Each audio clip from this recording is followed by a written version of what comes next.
Salut la compagnie. Bon, aujourd'hui, ça va être une véritable épreuve pour moi de faire la review, parce que il va falloir que je garde mon calme, il va falloir que je reste zen, il va falloir que j'évite de pourrir l'épisode de merde de Dragon Ball Daima qu'on vient d'avoir. Bah, putain, ça y est, je m'énerve déjà. Franchement, cet épisode 13 de Dragon Ball Daima, à part sur Blue Lock, je pense que depuis quelques années, j'ai jamais autant ragé devant un épisode.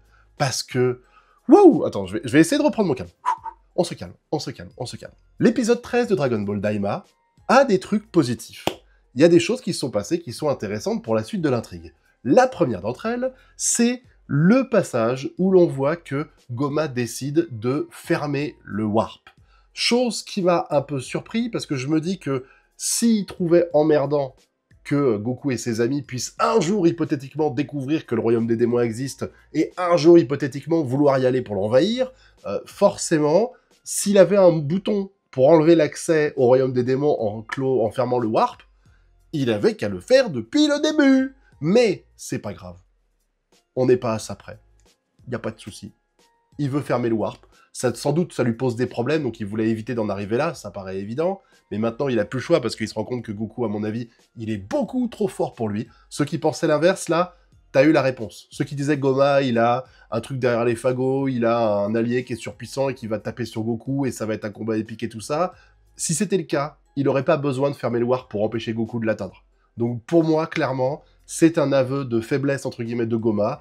Et la question que je me pose, c'est pourquoi son fidèle sous-fifre, là, il se vénère comme ça. C'est Ebisu, son nom, je crois. Pourquoi, enfin pas il se vénère, mais il est paniqué comme ça à l'idée de fermer le warp. Parce que dans l'idée, tu fermes les frontières.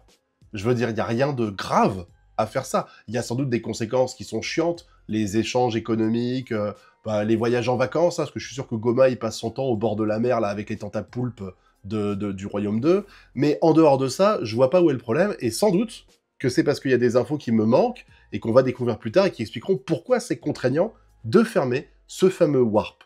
Voilà, ça c'était pour la partie intéressante. Ça a duré 2 minutes. Après, c'était de la putain de merde de A à Z. Putain, incroyable. Oh, alors, on va essayer de trouver... Je regarde toujours les épisodes au moins 2 fois. La deuxième a été une torture. Parce que j'ai essayé de me faire l'avocat du diable en trouvant les trucs positifs à dire sur cet épisode-là. Et c'est compliqué. C'est très compliqué. C'est très compliqué. Alors, déjà, le truc, c'est que c'est bon. Il n'y a rien à dire. C'est bon. Voilà. L'animation est excellente. Comme toujours dans Daima. Il n'y a rien à dire là-dessus. Les décors sont super jolis.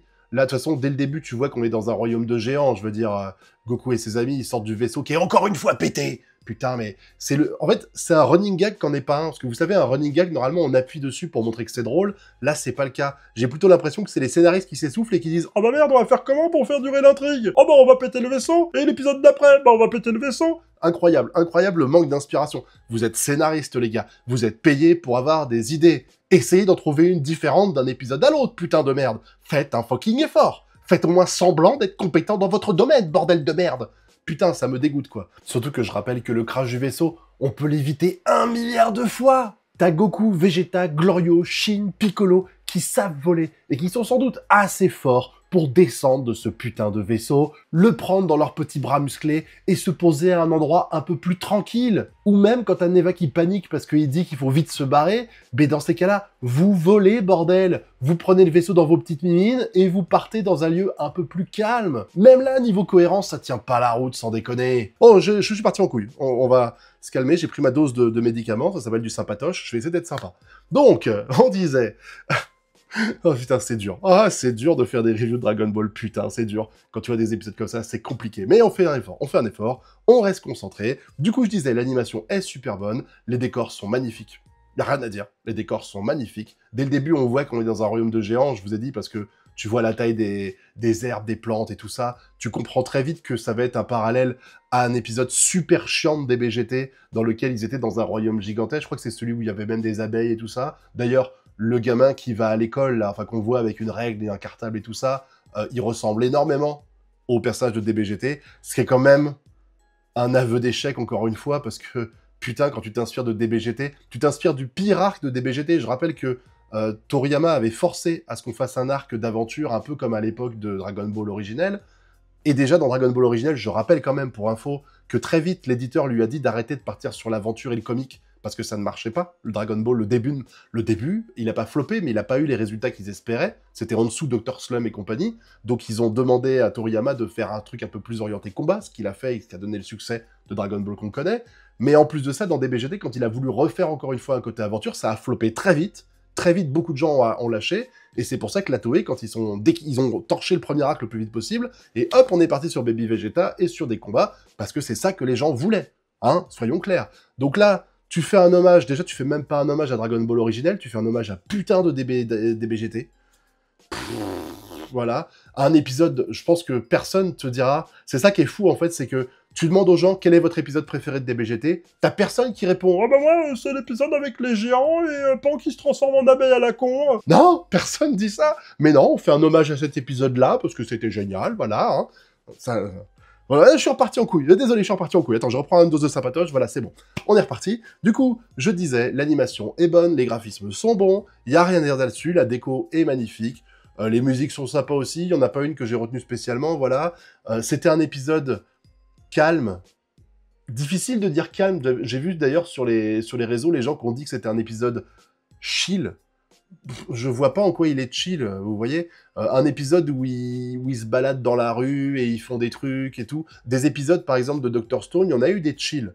L'épisode qu'on a eu de Dr. Stone, là, jeudi, c'était un épisode chill, par exemple. Là, c'était pas chill. T'as du combat, t'as des monstres qui menacent de détruire le vaisseau, ce qui les empêcherait de faire leur mission. Même s'il n'y a pas de danger de mort véritablement, et encore, le géant, s'il écrase Bulma, c'est game over. Mais en dehors de ça, j'ai pas vu l'épisode comme étant chill pour moi. Voilà, c'est pas la définition que j'ai d'épisode chill. Et le vrai problème de tout ça, en fait, en dehors de plein de petits détails anecdotiques, c'est que on est sur un épisode dans lequel on est sur un animé saisonnier. Je le répète encore une fois, saisonnier. C'est-à-dire que vous n'allez pas avoir 90 épisodes de Dragon Ball Daima. Ils ont prévu le début, la fin dans laquelle normalement Goku et ses amis vont redevenir grands et ils vont régler tout le problème, le monde est sauvé, tout ça, et normalement ça se termine ici. C'est comme ça que ça a été plus ou moins prévu. Si vous avez regardé un peu les infos à droite à gauche, on n'a pas le nombre d'épisodes, certes, mais c'est sûr et certain que c'est pas du filler, enfin c'est pas du fleuve, comme on dit, avec 200 épisodes. Parce que les gens qui me comparent cet épisode-là, par exemple, à l'épisode de Muten Roshi, quand il drague une nana avec Tenchinan qui faisait son propre dojo, vous savez, dans DBS, c'est pas du tout le même ambiance pour moi. Parce que cet épisode-là, la Toei avait dit, voilà, l'arc de Zamasu s'est terminé, on va attaquer l'arc du droit du pouvoir, et entre-temps, on fait quelques épisodes de remplissage, le temps qu'on se prépare. Du coup, tu savais déjà que ça allait être des épisodes un peu osef et chiants. Dans un animé saisonnier, surtout, là, on part sur une intrigue qui est vachement intéressante, moi je trouve. Je veux dire, d'un côté, t'as Rinsu qui fait son délire avec les bouts, qui est cool, je trouve, enfin les Majin plus que les bouts, parce qu'il y a personne qui s'appelle Bou. Tu as Goma qui te fait comprendre qu'il a un plan de derrière les fagots qui, en réalité, n'est que, visiblement, fermer le warp, ce qui est un peu un pétard mouillé pour moi, même si après, on n'est pas à l'abri d'un truc bien. Et tu as la Z-Team qui arrive bientôt dans l'univers, enfin dans le Royaume 1, ce qui fait que il va y avoir une confrontation. Et tu te dis, chic, on y arrive. Eh ben non, on n'y est pas. Et pour moi, c'est pas un épisode de transition. Un épisode de transition, c'est un épisode qui prépare ce qui va se passer par la suite. Il n'y a rien qui est préparé ici. Il n'y a rien qui est préparé, là. Rien. Je veux dire, il y a des épisodes de transition dans toutes les... C'est ce qu'on appelle souvent, d'ailleurs, les épisodes d'introduction, plus que de transition, entre les arcs, vous savez, qui prépare le méchant, qui fait un coup fourré, le gentil qui va, comme par hasard, se retrouver à un endroit où il y a le méchant, où il y a un des protagonistes qui est allié au méchant, qui est là, et ça va commencer à lancer l'intrigue. T'as rien lancé, là. T'as un géant qui parle pas, et un chien qui casse les couilles au truc, et puis t'as Goku qui est attaqué par des hamsters géants et des mythes. Des hamsters géants et des mythes, les gars. Même dans Dragon Ball, t'as pas eu ça. Dans Dragon Ball originel, hein, vous regardez les premiers épisodes, t'as pas un truc comme ça, quoi. Non, c'était un épisode creux, vide, de remplissage. C'est du niveau du concours de beauté, enfin, du concours de Miss T-shirt mouillé dans Bleach, quand ils font un match de beach volley sur la plage. On est au même niveau d'intérêt de l'intrigue. Sauf que Bleach, encore une fois, c'était fleuve, et que Dragon Ball Daima, c'est saisonnier. Saisonnier, tu ne devrais pas avoir ça, ça ne devrait même pas exister. C'est dur, quoi, c'est dur de défendre cet épisode. Et j'ai vu, je vous ai dit, des gens le défendre, j'ai vu des gens dire, ouais, l'animation était bonne, et l'univers était, enfin, le décor était joli. Mais c'est la même chose que si demain, je vais au restaurant et que quelqu'un me pose une question sur alors c'était bien le resto et que je disais les serveurs étaient bien habillés et la chaise était confortable. C'est la même chose, c'est pas ce que tu as envie d'avoir. Tu veux, certes, c'est intéressant d'avoir une bonne animation, je dis pas le contraire, mais là, on est happé par l'histoire, on veut en avoir plus sur Arinsu, sur Goma, sur l'univers en soi. Savoir qu'il y a un monde des géants qui s'appelle Méga et qu'il y a un monde avec des géants encore plus grands qui s'appellent Giga, mais qu'est-ce qu'on s'en branle la nouille, qu'est-ce qu'on s'en branle la nouille. Et puis bon, la cerise sur le gâteau, pour moi, hein, la couille dans le potage, c'est le moment où Goku, il est à l'intérieur du vêtement du géant, et qu'il tombe. Il tombe dans le cartable. Vous savez, comme ça, « Ah, je tombe ! Tu sais voler, quelle tête de con! Tu sais voler, espèce de crétin! Putain !»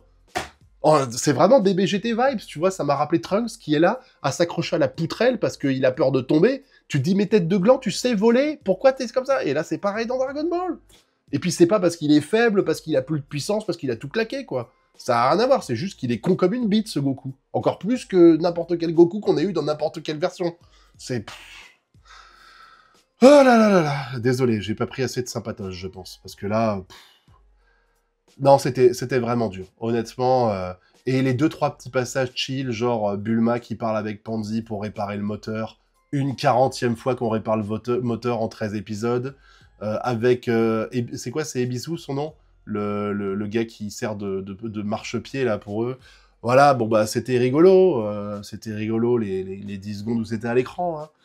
Le reste, c'est compliqué, voilà. C'est très compliqué. Honnêtement, je pense que être fan de Dragon Ball aujourd'hui, c'est dur, parce qu'on n'a pas l'impression d'être respecté. Et Dragon Ball Daima, en espérant que je me trompe, et j'espère clairement vous dire dans 3 épisodes que j'avais tort, Dragon Ball Daima prend le même chemin que DBS, à savoir une série médiocre, qui a une intrigue qui, sur le papier, est intéressante, même si je trouve que celle de Daima est assez creuse quand même de base, mais il y avait un potentiel qui était vraiment intéressant avec Arinsu et compagnie, et qui, au bout d'un moment, en fait, se perd complètement.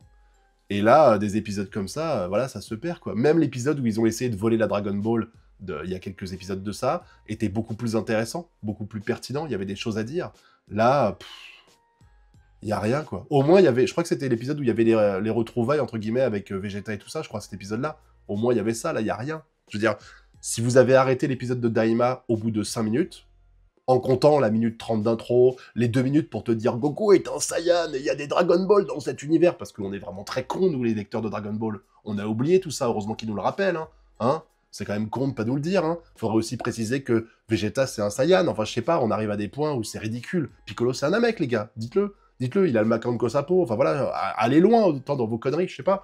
Non, mais en dehors de des 3 minutes 30 perdues pour l'introduction et l'opening, il y a 1 minute qui est intéressante, où Goma dit « ferme le warp », et où l'autre, il ferme le warp en étant complètement paniqué, comme si on avait tué sa mère. En dehors de ça, il y a vraiment rien à se mettre sous la dent dans cet épisode-là, et je suis le premier à en être dégoûté. Je vous dis, j'adore Dragon Ball, et j'aimerais vous dire chaque semaine « putain, c'était incroyable » et tout ça. Et je vois des gens toutes les semaines qui disent sur les réseaux « putain, c'était incroyable ». Ce déni monumental que vous avez, je comprends que tous les goûts sont de la nature, il n'y a pas de souci, tu vois, mais c'est en ayant des comportements comme ça que ça s'améliorera jamais pour Dragon Ball. C'est parce que vous gueulez pas, parce que vous êtes heureux de vous baigner dans la fange et dans la merde que propose la Toei, qu'on n'aura jamais mieux. Il est là le problème. Prenez le parallèle avec Sonic. Sonic, le film, il sort, enfin, il y a le trailer qui sort. Il y a un tollé incroyable parce que le personnage de Sonic est dégueulasse, et on est tellement à gueuler que la maison de prod repousse la date de sortie du film et retravaille Sonic. Résultat, Sonic 1 a super bien marché, ils en ont fait un 2, ils en ont fait un 3, il y a un 4 qui est en préparation, il y a eu une série sur Knuckles qui est liée à ce film qui a été fait aussi. Voilà, il faut qu'on gueule bordel de merde quand c'est de la chiasse pour que les mecs ils comprennent derrière et qu'ils arrêtent de nous produire de la merde pour Dragon Ball. À un moment donné, putain, mais réveillez-vous les gars, arrêtez ce déni. Je comprends que ce soit dur de mettre la réalité en face et de dire « waouh, qu'est-ce que c'était chiant », parce qu'on a envie de dire du positif. Mais à un moment donné, on doit arrêter de faire l'autruche. On doit arrêter de faire l'autruche et on doit le dire quand ça ne va pas. Et clairement, cet épisode-là n'allait pas. C'était vraiment le pire de tout Dragon Ball Daima, sans aucun problème. Et je pense que j'ai jamais autant ragé devant Dragon Ball Super. Même les épisodes à la con, il y avait toujours des trucs positifs à redire. Et là, je vous dis, en dehors du fait qu'on a fermé le warp, il n'y a rien à dire de positif sur cet épisode-là. Si, encore une fois, l'animation était belle, c'est comme les chaises sont confortables dans les restos. Voilà, c'était ouh, belle animation. Parce qu'on regarde évidemment Dragon Ball pour ça, hein. On est devant Demon Slayer, les gars. Hein, Demon Slayer, l'animation était bonne, donc on accepte tout. Voilà, Dragon Ball, tu peux avoir une histoire de merde, tu peux te battre contre un mec qui a sa règle parce qu'il sort de l'école, c'est formidable, c'est fantastique, c'est génial, quoi, voilà. Bah ouais, hein, on est con, donc on va jusqu'au bout, hein. La pigeonnade ne s'arrête pas, de 2-3 épisodes qui auraient dû jamais exister, et où on aurait dû être beaucoup plus vite plongé dans l'intrigue. Voilà. Maintenant, dites-moi ce que vous avez pensé de cet épisode dans la zone commentaire, hein, si vous avez kiffé ou pas. Et n'hésitez pas à mettre filler, que je sache que vous avez été au bout de la vidéo, voilà. En attendant, hein, le pouce bleu, l'abonnement et le partage. Et nous, on se retrouve, je l'espère, pour de meilleurs épisodes de Dragon Ball et pour de prochaines vidéos. Tchuss!